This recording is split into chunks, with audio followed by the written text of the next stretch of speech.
Hello, I'm here today with Sean O'Brien, as always, looking very smiley. And later on, we'll be chatting with Kyle Sinckler, the Bristol, England and Lions prop. Shawnee, how was your weekend? Good weekend, thanks. Got a rest?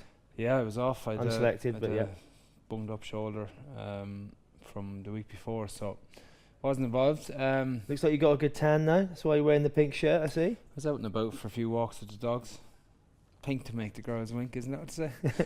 I've never said that. So You've said it before. No, I've never definitely said that. No, it was a grand weekend, yeah. It's been a successful season, right, from where you know everyone probably thought you were at, and you've played some brilliant rugby, and I guess that would have been proof of how well and how far you've come. Is we disappointed just come up short by a point?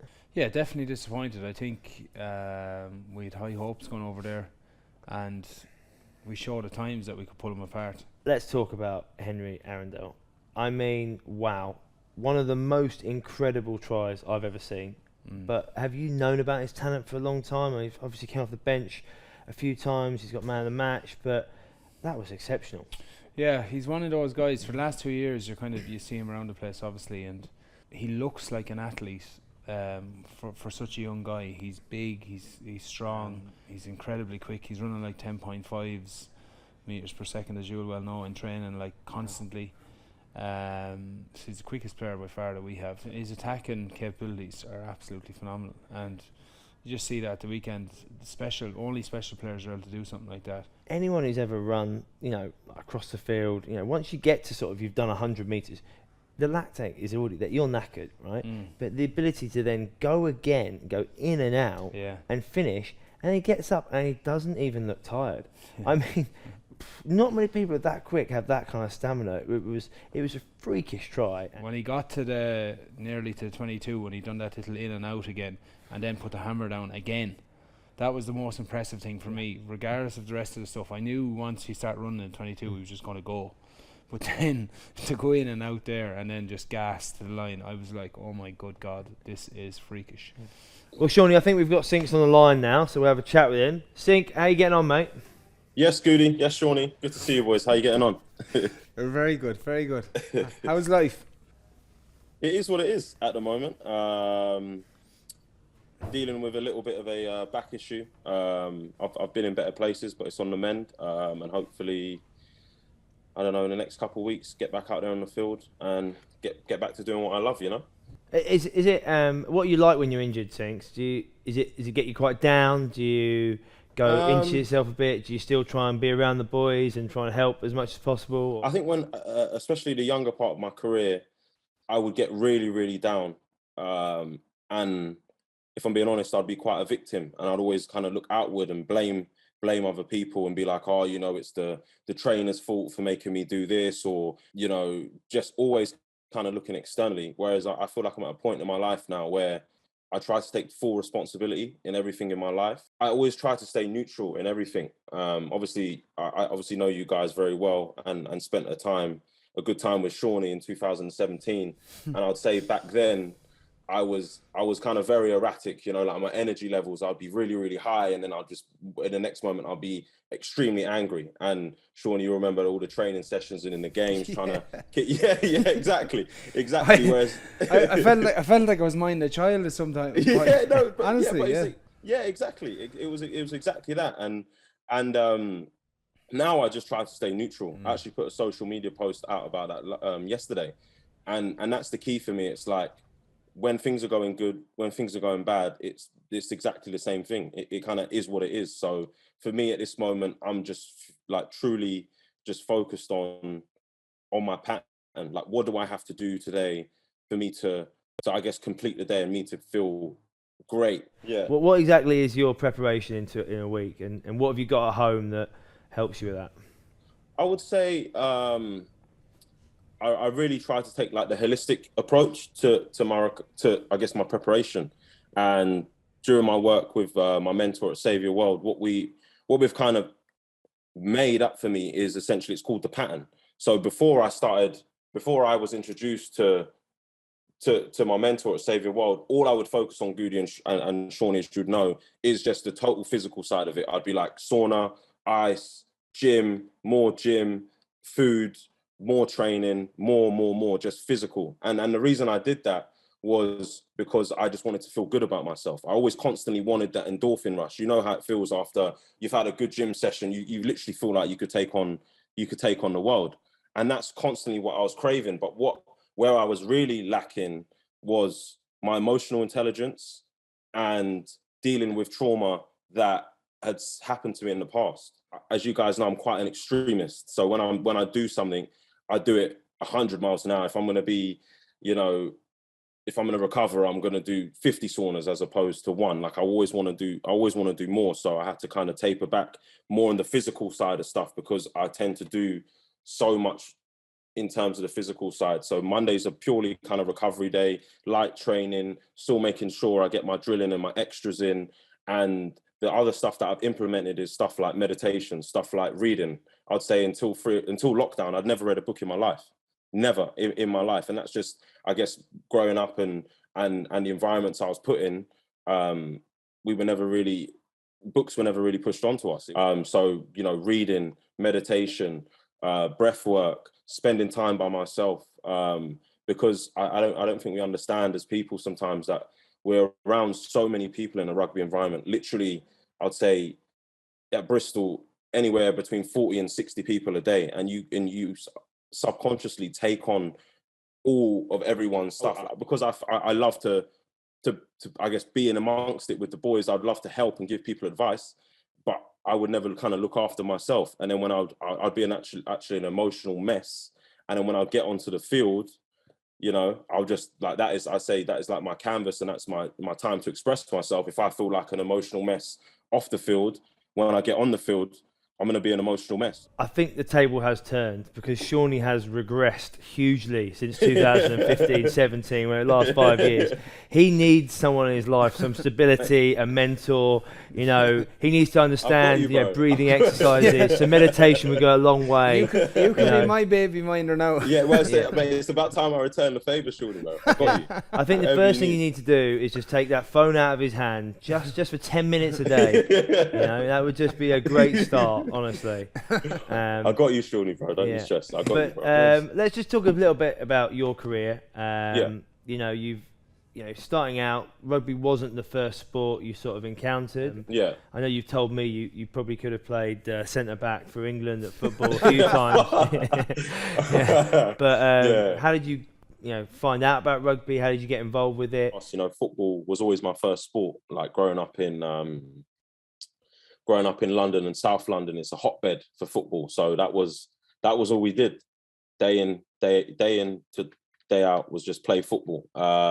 And at that point in my life, I loved it. I just wanted to play, and that was it. As I was kind of getting older, I was getting bigger. So, for instance, when I was 11, I was 12 stone. When I was 12, I was 13 stone.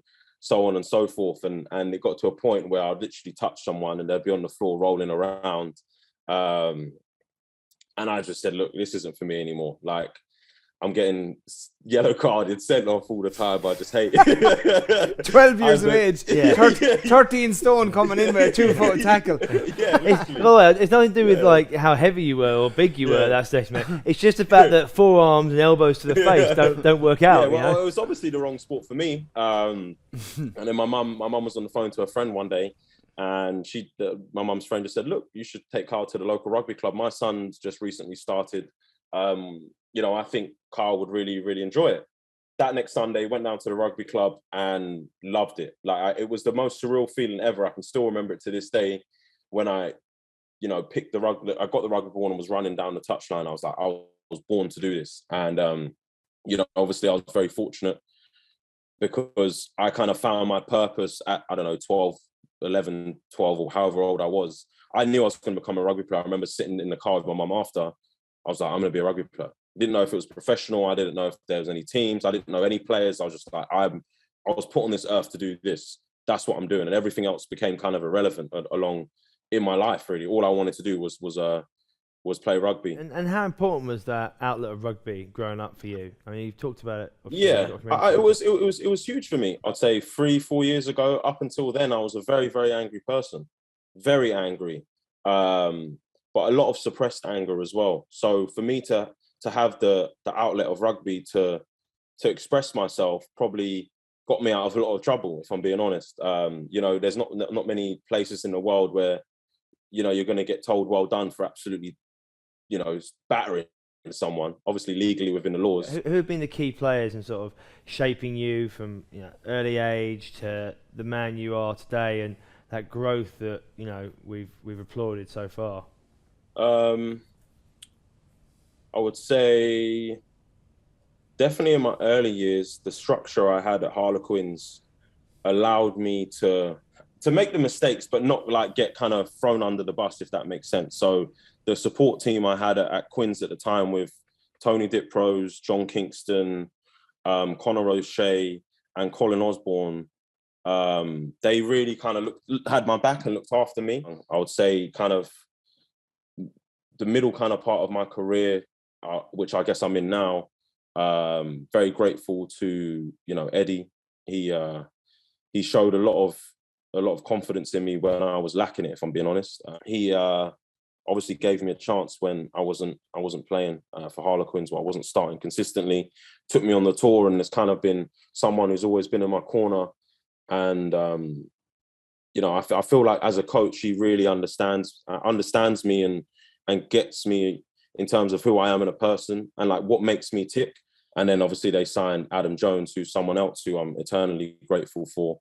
And at that time, I was like, Jesus, I can't play when, you know, he's not here. And then they've just signed him. It's like, I'm never going to get a game. But I remember the first time, you know, Bom came to the club, he said, look, I'm here to help you. Like, whatever you need, I'm an open book. And literally from that moment on, I was an absolute nose with him. Like, I just followed him around the club. I'd be like, what are you doing? Why are you doing this? Why are you doing that? Okay, what time are you in the morning? Okay, you're in at 7:30. What are you doing? A cross trainer? All right, I'll be there. Okay, you're doing prowlers. Why are you doing that? Okay, I'm doing it. What did you eat today? Sinks. You know? Let's get something straight. Adam Jones was not doing a cross trainer at half I 7. swear to God, he was. Who are you kidding, mate? He was probably sweating something out from the night before, but he was there. He was there. I promise you.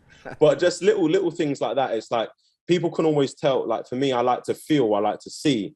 That's the best way I learn. And like being in his presence for however many years it was like invaluable. The last 3 years is probably, you know, my mentor at Save Your World. I was put in contact with him for another high-profile rugby player during the World Cup, pre-season camp in 2019, and I was going through a tough time then, because I know people say you didn't, but I feel like I did. Like I did kind of really mess it up and lose the Grand Slam for England when I was a tit and got taken off after 60 minutes because I was trying to fight Alwyn Jones and be seen as this tough guy. And again, as I was in that part of my journey, I was very victimy. You know, I'd be like, oh, you know, wasn't my fault. This is rubbish.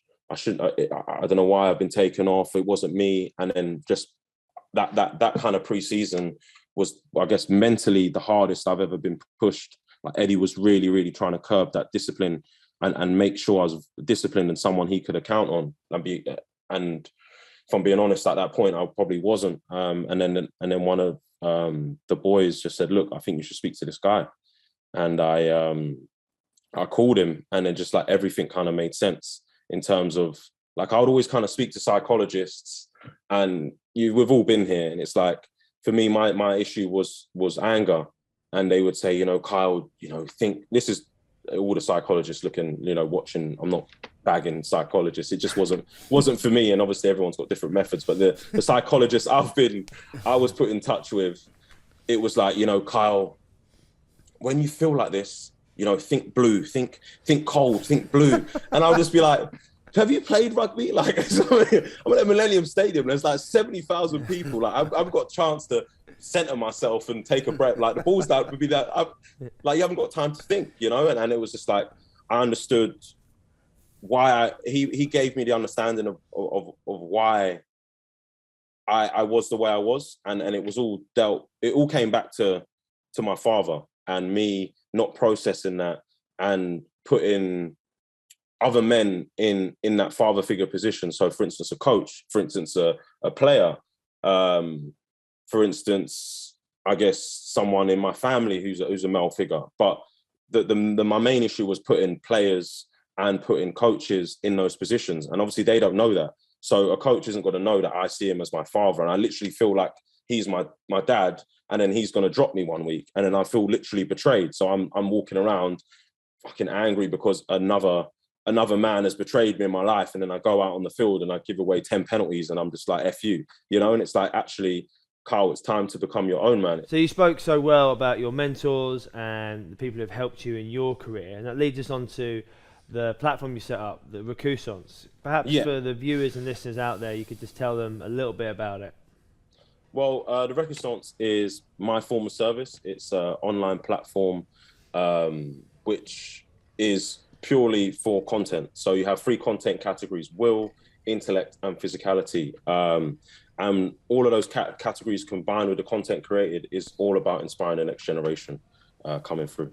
So Sink, just the podcast isn't out yet, is it? Or? No, it's out. Yeah. Okay. So where can people find? So it's on. So if you just go onto my Instagram, you'll see in my bio, first episode below. Just click on that, and you'll see the first episode of the podcast. I really would like to just hear a little bit what it was like rooming with Shawnee. Apart from learning how to swipe right and left, what was it? No, what was it like? In all jokes aside, Shawnee is the ultimate pro, on and off the field. But like the way he was, I guess for me, you've got to remember for my where I was in my life then. I think I was like 22, 23. I think I only had like 6 or 7 international caps.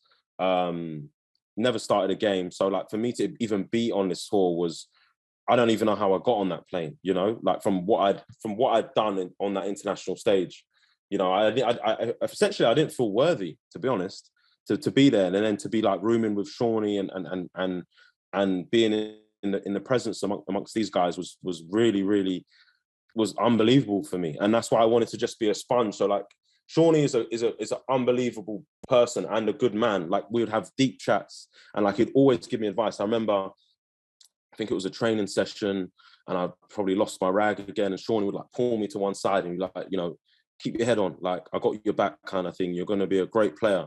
Like we had a good connection. Like he would always kind of have my back. And that's something I'd always really appreciate with Shawnee. Anyone that kind of knows Sean O'Brien knows he always just tell it how it is, and he's always true to himself. I'm just glad that all those brown envelopes of cash have got to you. And finally, we've had one guest in this whole couple of years who said something nice about Sean. But me and Shawnee could relate to each other. That's the difference. These other guests couldn't relate. We could relate to each other. Yeah, exactly. Those other guests have brought a few things to the table, though. So we're going to rattle through first. Quickly, are you in charge of the team social sec at England? I'm on the committee. Oh, yes, okay. Who else on the committee? Me, Jamie George, and Johnny Hill. Okay, so no Genji. Genji not part of it. No, he's in the leadership group. So okay. He's got too much on his plate at the moment. So we just handle the other stuff. Are you looking forward to? Will he be your roomie next year, or do you reckon you two just keep it at Bristol? Yeah. Boy, if I'm sharing rooms next year, then something's happened. Something bad's happened. We've had some fan questions sent in for you, Carl. We had a question here from Ben Noel. Noel, not Earl. He wanted to know why you're sick before every game, before you go out. So that is that's what I used to be like, and that was before I kind of took the holistic approach that I do now in terms of my preparation. Like I used to absolutely hammer caffeine, like constantly hammer caffeine. Now I only drink caffeine once a week, and that's on a Tuesday or Wednesday, whenever my hard day is. And that's a coffee that's got loads of natural fats in it, and I sit for like 2 or 3 hours, so the caffeine lasts throughout the whole day. Whereas when I literally smash caffeine all the time, I would feel, you kind of feel physically sick, don't you, before a game, like the nerves, the adrenaline, and then I'd smash like 4 Red Bulls and 3 caffeine gums, and then I just feel like I'd have to throw up because I've got so much caffeine in me, and I don't think we actually understand that caffeine is a drug. Well, and for me, it was something that I was really, really like reliant on. I don't even take caffeine now on game days. I don't take caffeine. So it wasn't that Willie Beeman from Any Given Sunday was your idol, and you wanted to be sick because you went on. Wasn't it? Really beaming. Yeah, keeps the women. Girls screaming. We'll move on from that. Another one from Ben Pearl. He asked, is it true that you nearly burnt down Pennyhill with your incense? Oh my God! We'll never let the truth get in the way of a good story. But no, I didn't burn down the. But the fire alarm went off, and everyone had to the fire leave alarm the room. did go off, but it's just kind of what my personality. It's like I'm an extremist in anything I do. So it's like if I'm gonna go on my path and discover who I actually am and my purpose in life, and I want to do that, I'm going to do that 100%. If I'm recovering, I'm going to do that 100%. If as Shawnee would know, when I would drink, if I'm drinking, I'm drinking. Like we're drinking for 4 days. So it's like if I'm burning sage, I'm not burning one stage. I'm burning 5 stages. You're burning every bush in sight. yeah. So it was quite funny. I was burning my sage stick because when obviously you go into hotel rooms, you don't know who's been in there and what's gone on in that room. So the first thing I do when I go into a new room is cleanse the room of its energy. So I was burning my sage, and I was just left it there. Got in the shower. Next minute, it looked like someone bloody hotboxed the room, and the fire alarm was going off, and then we had to kind of be evacuated outside, and everyone was just like looking at me like what are you doing? But because they know like what I'm like, and they were like, it's only got to be 6, so it is what it is, But Carl, thanks so much for your honesty and openness today. Really, really appreciate it. And the work you're doing with Recusance is amazing, and keep up the fantastic work. Thanks for joining us, mate, and best of luck with the recovery. Cheers, Sinks. Right, it's my favourite time of the week, Shawnee. It's time for Good Week, Bad Week. And this week's Good Week goes to the Ireland family at Heaton Moor RFC. They managed to field the whole entire pack, all 8 players in the forwards, the father and 7 sons playing for them. You can see here the team sheet, which obviously none of them made the backs, so probably not the best skill set, we'll say. But the oldest, Mike Ireland, is 56 years old, and his youngest son being 18. Now that is unbelievable. I think it's purposely done. I think he's the breeding line, the production line. He was thinking to himself, right, I'm going to create 8 forwards here. It's unbelievable, actually. It's the way when you said it's purposely done, I thought you meant he's the coach and he selected all his sons to play. I was like, well, that's also smart as well. Very true. But yeah, I mean, here you can see them all together, which is amazing. It must be a special day for the family, though. No matter whatever the result. Interesting thing is, I wonder how many daughters have they. Well, that's madness. Like imagine like that another pack for the women's team. Yeah, well, hopefully we'll find out, and we'll see if they're on Good Week next week for that. But Shawnee, who's this week's bad week? This week's bad week goes to pitch invader during the Auckland Blues game. So he escaped the clutches of, as we'll see here, of the first Stewart, but the second fella absolutely smashed him. So it was legal hit, or you get a yellow card, red card? No, I'd leave it. Leave it. Legal. Yeah. No. So it was. I think he got a big shock because he kind of came out of nowhere. Whammo, he's absolutely smashed him there. Yeah, properly smashed him. You know what New Zealand's like? Everyone plays rugby out there, so security or guys working outside, they're ready to whack people. So got to be careful. Even if they're no good at rugby, they'll tell you how good they are. Yeah, they will tell you they're the best in the world. Yeah. But Shawnee, who are you putting in the sin bin this week? Sin bin this week, I think we have to give it to Ed Sheeran for booking out Thomond Park for 3 nights while Munster were meant to have a home game, but they went to Aviva Stadium instead. Now they still had a very, very big crowd in the Aviva Stadium and a great atmosphere, but still Thomond Park is an incredible place on a European game, and it would have been absolutely rocking. And not with Ed Sheeran singing. I will say this, we have got an image of him. He was wearing a Munster shirt. He's trying to do his bit to sort of appease people while he performed. That won't cut it down there. No, it won't. And I won't lie, it is probably the best atmosphere in Europe. It is phenomenal. Yeah. They love their rugby. And, very knowledgeable, but also very good in defeat and victory. Yeah, no, they're brilliant fans. They're brilliant fans, to be fair. Yeah. And they filled in Chris Ashton and lobbed him over McDonald's. So I think they're great fans in my book. So well played. Well, this is all we've got time for. Shawnee, thanks for joining us in your very busy schedule, even though you've had 4 days off training. Thank you to Carl for being a great guest, so insightful. This has been the House of Rugby. Find us on Joe YouTube channel or wherever you get your podcasts from. This has been the House of Rugby, brought to you by Joe.